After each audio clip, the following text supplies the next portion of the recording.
And like that's like an instinctive thing I always have nowadays, where I go from out of body and then through the designated door. I don't go through windows. I don't go through any kind of reflective surface. I don't go through windows either. Yeah. I don't go through any water, Mm, um, anything like that, because a lot of times it'll just throw me into a whole other place. mm. And I'm not exactly sure why that happens. I Do find you have myself any? in I project in water a lot where I just come out in water because I'm a mermaid. Oh, So so I'm like, "Oh, here I am. I'm home again." It took me a little while to learn how to breathe underwater. Not that yeah, I'm breathing, but not to panic. But yeah. yeah, and, I live on the river, so a lot of times I'll project out, but, floating above the river, and I'll just dive down into the river. Oh, wow. So I'm in the water a lot in my Really? Uh, projections. well, Yeah. maybe I've been running away from that water. Maybe I should I experiment more with. Well, there's no water where I am. yeah.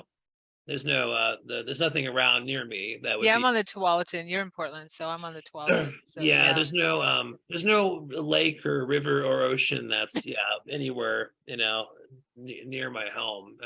I just have some tall trees and stuff, and so So what is it about water that you feel like you don't why you wouldn't project into water the or dive in or go into water? I think maybe it's just that maybe I just haven't had as many opportunities to play Mm, around with that, okay. because um,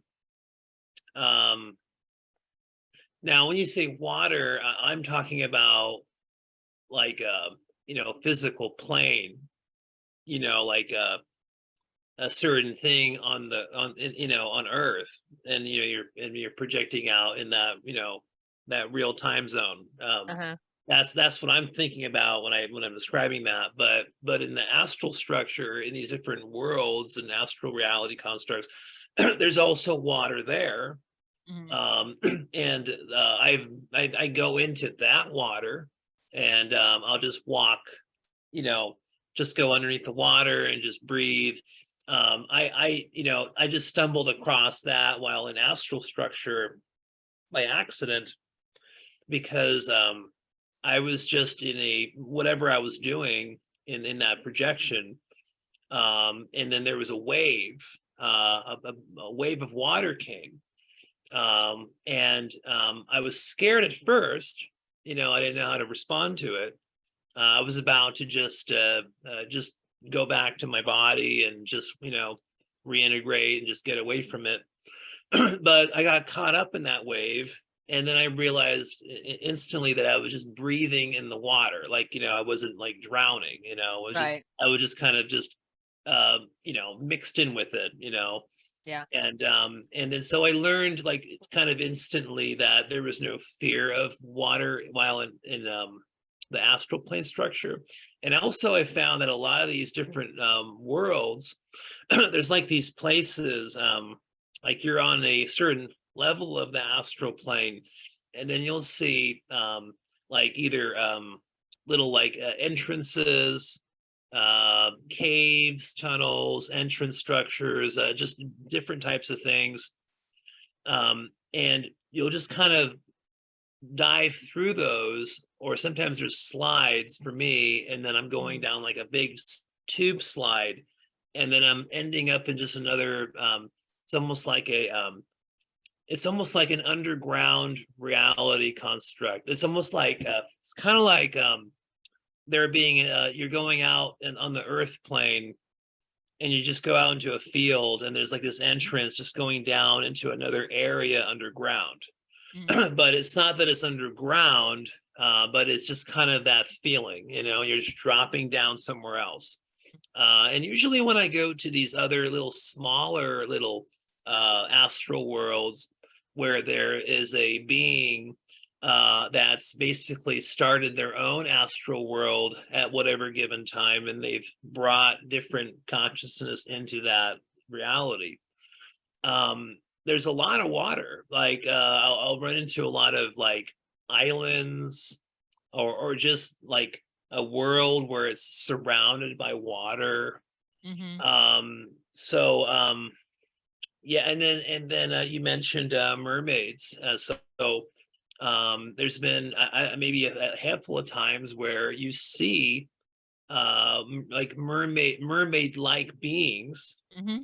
and they are living in that water. Mm-hmm. So they're not really living with the, other beings or whatnot, but they're occupying the water space. Right. And they're very uh, friendly, Mm-hmm. they're intelligent, very friendly.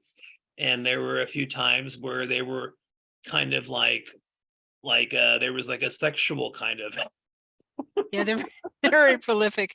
I'm talking too much about sex stuff today, apparently, but but I mean, They don't have any hangups when it comes to I'm sex. I'm just being open, Yeah, I mean, hey, why that's not? fine. I mean, it's part of the human-like experience, right? So Yeah. I have a question for you. Have you ever come across your another life, astral life that you're living on the other side, where you are on the other side of in the higher planes, where you uh have a life there no, no. The only one I can describe is what I described earlier in the video, where I was kind of before you came here? projecting back and forth as a little baby, as a kid, Right. before I kind of just went through that process of, I guess you can call it like centering your consciousness also in this Hmm. particular plane. Um, other than that, that bilocation kind of thing. Other than that, no. From my own experiences, again, like I said, from my own experiences, this is not what I want people to believe or anything. This is just what I believe for Yeah. myself, for me. That my consciousness is right here, right now, Hmm. and it's nowhere else. And I move it, I center it and shift it to where I want to go with it, and it's just always with me. Hmm. And I am that higher self right now, you know. So that's been my own personal impression, Hmm. the way I've gone through my spiritual awakening process. But I can understand why other people might have little different types of perspectives or opinions and experiences. um and again, I can't dive into other people's minds, right? And uh but no, for myself, no, I do not believe that there is any other higher self to me, other than what I have now. um and that's what my experience has shown Hmm. me. Okay. um but yeah, but you know how everyone has different opinions on that. Yeah. Yeah, my experience is different. I projected into other realities where I have lives as me, but not me, but in a different realm. Well, I mean, in a sense, where there have been times where I've been like I describe how it's like different bodies. Hmm. Um, for the most part, I always just kind of gather that these are just the different layers of the auric field, the different astral layers that are just kind of that are just part of me, but those other layers are not, um like, they're kind of in like a dormant state, like Hmm. if I'm not actually using them. Hmm. That has been kind of my vibe with it. Like, I don't believe that, if I project to one of my astral layers and I'm running around and doing things, and then I come back to my physical body, um uh, from my own experiences, I don't feel like that other body just keeps doing stuff. I Okay. feel like it's only animated, um, and used when my consciousness is, moving into that particular one at that given moment. Hmm. And I think it's, and also, the way reality works, the way our physical matter works here with the matter and energy is not the same way as it works in more subtle planes where it's more just energetic. And I think what we need to understand more of is just how would you say the laws of not the physics, like the laws of the reality system itself, Hmm. like how they actually work. Right. Um, Right. but I could The see how mechanics of it. the mechanics of it correct is we can't really assume that the mechanics of these other planes can be comparable to what we are experiencing here, Right. Right. and then of course there's the whole time thing, Hmm. and how I've seen time. I've seen like clocks and things that can represent time and Oh, I calendars have. in just kind of random astral worlds. I've seen elements of that, but but most of them don't have time. Hmm. It's just in like kind of an existence thing, and then in the etheric plane, it's hugging this reality, and it's just outside of the time construct of physical time. But you can look at this physical world and observe the time while in the etheric plane. At least that's Yeah. Yeah. how I've experienced it.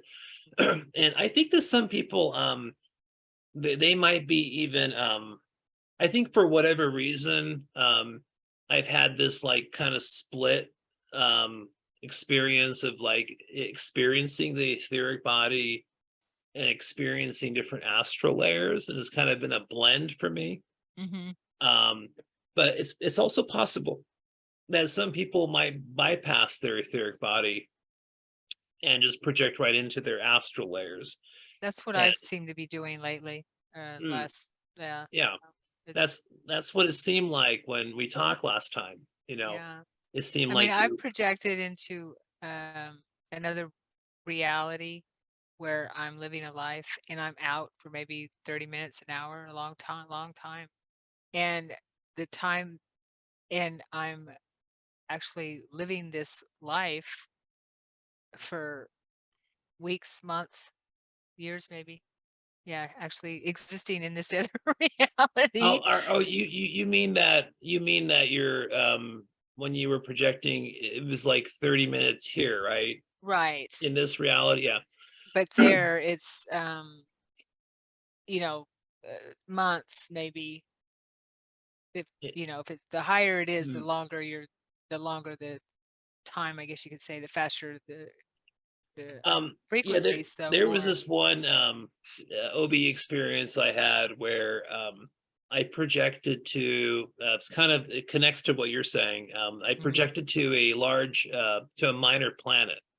Hmm. And it's more of like a large asteroid, but it's technically a minor planet, and and there's a city there, and it's underground inside of the huge asteroid. So you wouldn't be able to see it with telescopes and stuff, Um, and I believe that this was in the etheric plane, in the real time zone. It Hmm. wasn't in the astral plane. And I call the etheric plane the fourth dimension. And to me, the astral structure is in the fifth dimension. Right. That's my own, That's kind opinion of on how it. I feel. Yeah. And so in the fourth dimension here on this minor planet, this planet is called Yerkes. It's also called Planet 990. I've been there a few times, and there's about maybe 5 to 10,000 African American kind of looking people Hmm. that live there, darker skin, Hmm. very human, very human like. And I had that experience there where I was there for a long time. And what happened in one of those experiences was there's like a security force that guards this minor planet. And every time I projected there, they automatically were on my butt. Like they were on me, you know, they knew I was not part of that, you know, world, that reality. And they knew that I had projected there. And so they have these like these frequency weapons. They look like little taser things. And then they would surround me, and then they just shoot these frequency weapons at me while in my energy body. And there were a couple times where I got away. In other projections, I got away and went back to my body, you know, and nothing happened. But there was one time that I don't really talk about much, but there was one time where they paralyzed me while out of body. So the weapons did whatever they were doing, and I couldn't move. I was frozen, and I was scared. I was really scared because, as you know, with most astral projections, you know, it mind over matter, right? And we, you know, we kind of do whatever we want, stuff. We're pretty free. But I think it was this was a situation where I was just projecting to a different area. Yeah, those weapons paralyzed me, and while out of body, they I'm not sure if they had cuffed me or they did something to, you know, tie my arms down, but they took me to a holding cell, and the holding cell had I'd never seen this kind of metallic material that was just covering the walls of this cell. It was almost like the material like was designed to kind of keep someone in there so they couldn't, you know, project out of the room. And I sat in there for a long time. Wow. And then what happened was I basically just laid down on the floor of this room, and then I just went into meditation, and I meditated my way out. And it's almost like I went out of body to come back, or I just meditated and just was able to just shift out of there, basically, you know, and it came back. That was pretty scary. Now that was not in the astral plane structure.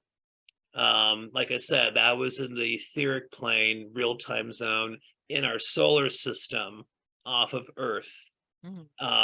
Like, you know, like when I project out into the sky, you know, the main two things I see in the sky is the sun, because it's so bright and white and bright, and the moon.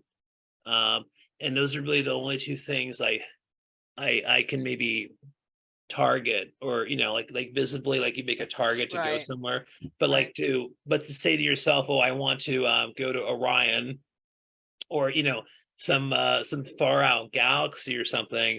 I mean, unless you can really like train your perspectives and navigational tools and stuff, I mean, it's difficult. It's very difficult. But to project to the moon or the sun are feasible. They're not that difficult because you can see the target. Well, you can project through thought. I used to lead a group. And then reality shifting. Right, reality shifting. Yeah. So like when I went to the planet 990, which is on the outer part of the asteroid belt, that was a void experience where I get out and I just go into just that void black kind of space, and then I just start to spin, you know, like, you know, a few times, whatever, several times spinning, and then holding the thought of, oh, planet 990, and you just like boom, and you just So you did that, you intentionally projected to the planet? In those case scenarios, I mean, with what I was describing a few minutes ago, the few times I went there, that was the first time was by accident. but I learned what it was called because the first time I went there, I was talking to the beings in there, Mhm. and I was asking them where I was. And like a couple of them were like, get away from me, they're just like, Yeah. you're an astral projector, I can't talk to you. And then there was this older African American lady, and I just was real nice to her. I said, I'm kind of lost, I don't know where I am. What's the name of this place? And then she was the one that told me, oh, this is planet 990. And that was the first time I went there by accident. So then those other times, I, for whatever reason, just had that in my intentions, right? And I Okay. just Yeah. resonated back to that place. But but after that first experience, when I woke up in the morning, it happened like at 4:30 in the morning, and then I slept a couple more hours after the experience, and I got up finally like at 7 in the morning. The first thing I did was I went to the computer and I Googled. I'm not sure what it was back then, if it was Google or I don't know what we used for searches. Yahoo. I Oh think yeah, it was Yahoo probably was first. Yahoo. Yeah. And I typed in Planet 990, and then some information did pop up on the search, and that's where I read that it was a minor planet and large asteroid, and that it was actually named Yerkes, Yerkes to be precise. And then his nickname is Planet 990. And so I was like, whoa, like, what are the odds of that? Like, um, Right? Yeah. I've never heard of this large asteroid before, so that was really interesting. But It yeah, is. but it was definitely in 4D, just like the ETs, these ships I see. Mhm. Sometimes I'll see, they're not big, they're maybe 20, 30 feet long. Sometimes they're kind of a brownish, grayish kind of energy color, sometimes greenish. And these ships that are in the etheric plane, when I'm out of body and moving around in some neighborhoods and whatnot, um, on occasion I'll see these ships parked above people's houses, Oh, wow. and there's like little skinny little cables that kind of come down from the bottom of the ship, and they go down into the house. Well, that's crazy. I'm not sure if you've ever. I've had a couple other friends who've kind of seen that a couple times. The only time I've seen ships is when I'm inside them. Oh, And I know I'm on a ship and yeah. I'm there with my crew. But Oh, yeah, interesting. or who whatever. But no, I've never um I did see one time I saw a ship that it was a really huge ship, and it reminded me of one of the Romulan ships in Star No. Trek. Made me think of that. Yeah. Where, And where where exactly did you see that? well, I lived in Texas at the time, so it was Mm, in San Antonio. That's when I saw it, but it was a really large, uh, some kind of a large ship. Yeah, yeah, like a that was mothership. like a mothership. Yeah. Yeah, and it was shaped. It reminded me of a Romulan ship, Yeah. the way it was shaped. Yeah. Yeah, So did you go into that one, or did you just I don't observe it? know. I just observed it, Yeah. and yeah, I'm thinking. I think I have seen other ships before. Now that I think about it. I'd have to look at my journals, but I've had a lot more experiences of being inside a ship rather than seeing it from the outside. Yeah. In one of my auto bodies, in 4D, I remember just stumbling across kind of what you described, like a larger ship. Mm-hmm. I couldn't even describe to you like the features, on the outside, just all the different shapes and just pattern. I mean, it was like there's just no way to even describe what I saw. Yeah, that's But how. like, Yeah. it was huge, but it was just like right above the road. Like the bottom part of it was just right above the road, Hmm. and then it was just massive going up above all the rooftops and going up into the sky. Um, and then I was tempted to try to figure out how to go in it Oh, because I wanted to see what was in it, you yeah, know. yeah. And I remember going up to the material of that ship and trying to take my energy body hand and trying to put it through the wall, and it would not go through. Yeah, because when you're out of body, you can kind of feel Hmm. certain textures and densities Right. around you, but you can kind of still go through them at the same time. In the mind over matter kind of aspect too, where you're just like, oh, I'm putting my arm through that, and you just kind of do it, right? Yeah. But there was no way, there was no getting through that. Whatever that ship was or that situation, I really tried. It's kind of even two arms, like, So it's it's obviously protected against astral projectors. yeah, it is correct. Well, I mean, or it's just maybe the ship was an interdimensional ship and Sure. it wasn't even from the fourth dimension, but it was just in that density. Right. And the etheric body has its own density, which is about 10% of the density of the physical body. And it could just be that that ship was just some other kind of density.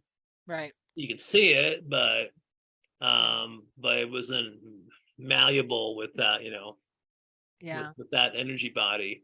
Maybe there was maybe if I had somehow tried to uh, shift myself into a different body. That matched its frequency. Yeah, but of course I wasn't thinking about that, No. Yeah. back then. That was some time ago.